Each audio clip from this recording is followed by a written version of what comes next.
Sailing the canals of Padre Island is a unique challenge, especially when you're dealing with wind shadows. This week, we took our Hobie Wave out for a quick sail and learned firsthand how these tricky wind patterns can disrupt the best of plans. Join us as we share how we stumbled and fought to navigate these challenging waters.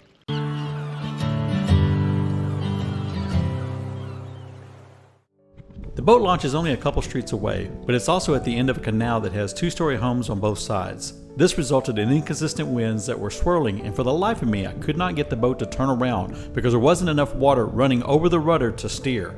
It would have been easy for me to edit this out, but I'm humble enough to share the trials and tribulations of my sailing adventures, even if it included a few F-bombs.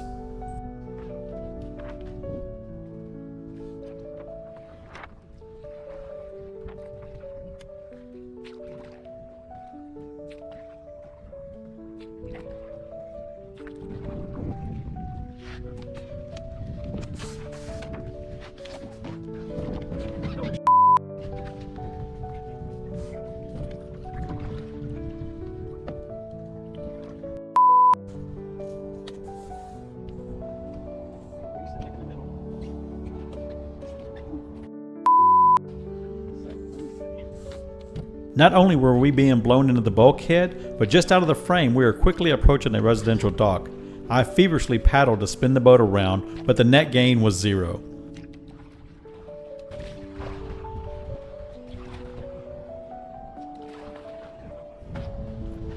The impact here looks more dramatic than it actually was. There's no denying that we crashed into the dock, but the only damage was to my ego. And I was really embarrassed, so I was trying to get out of here as quick as I could before somebody saw me.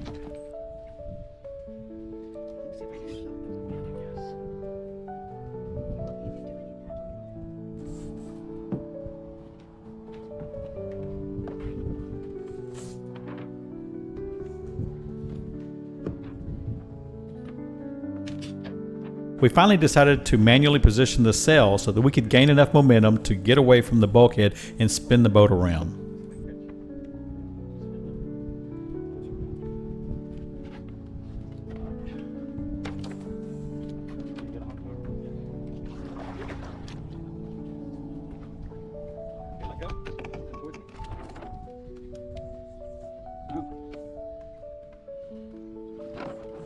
At last, we were moving in our intended direction.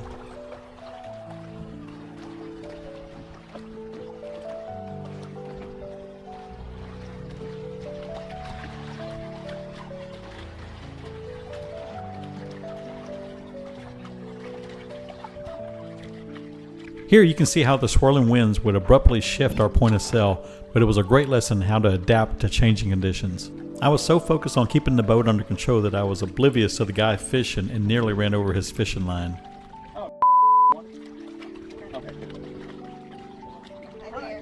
I'm sorry I didn't go over your line. This pattern continued for the rest of our sail. We'd get a burst of speed for 20 or 30 seconds, then we'd be stuck in the wind shadow until the wind picked up again.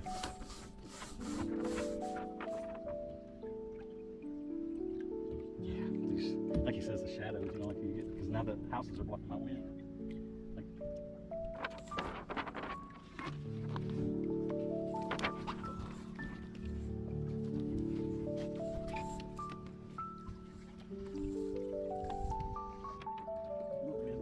You can see the orange ribbons I tied to the stays fall when the wind dies down behind the houses.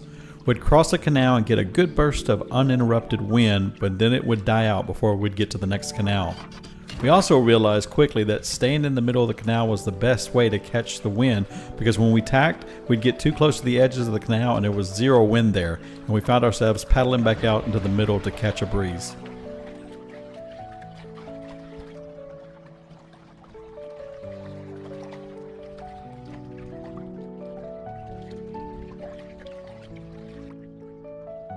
Stay in the middle, get towards any one of those edges. The house is blocked.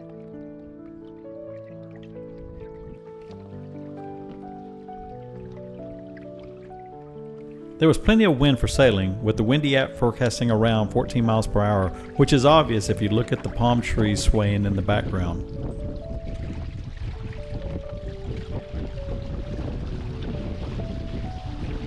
In this particular location, the wind only pushed us for about 2 or 3 seconds, which was very disappointing.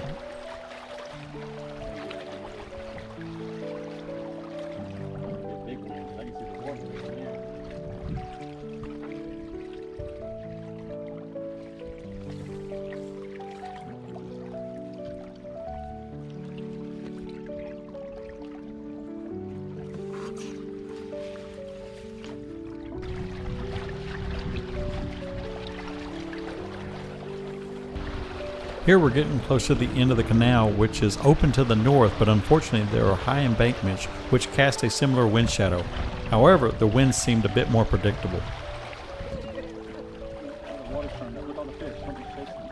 Look, there's a spot right there.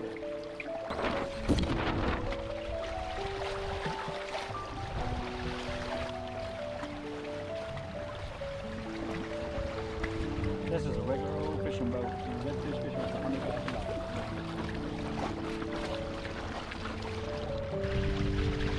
The Intercoastal Waterway is located on the other side of those spoil islands in front of us. I've never been in these waters before, and I didn't realize how shallow it was until I was dragging my rudder through the mud. Luckily, we were able to turn around and follow the markers. Man,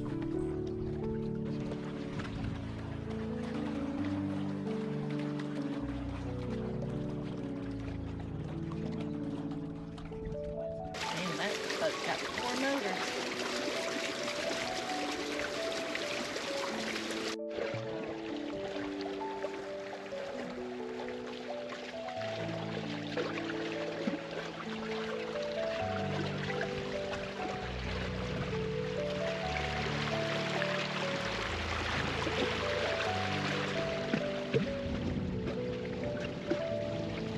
That docks and stuff? Mm-hmm. Sandbar in front of us.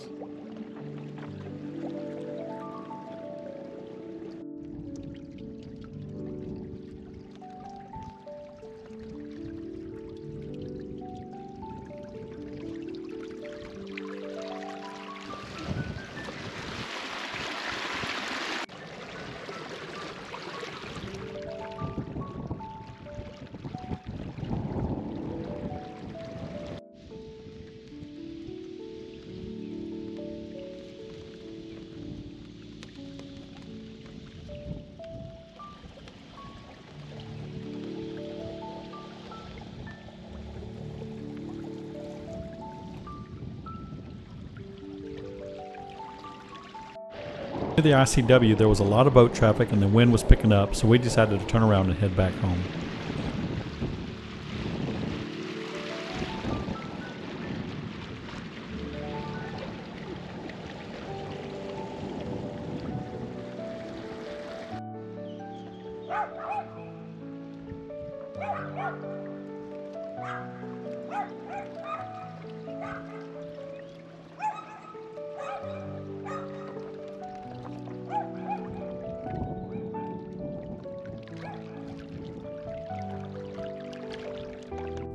Thanks for watching. If you like this video, do me a huge favor and hit the like button and consider subscribing to my new channel.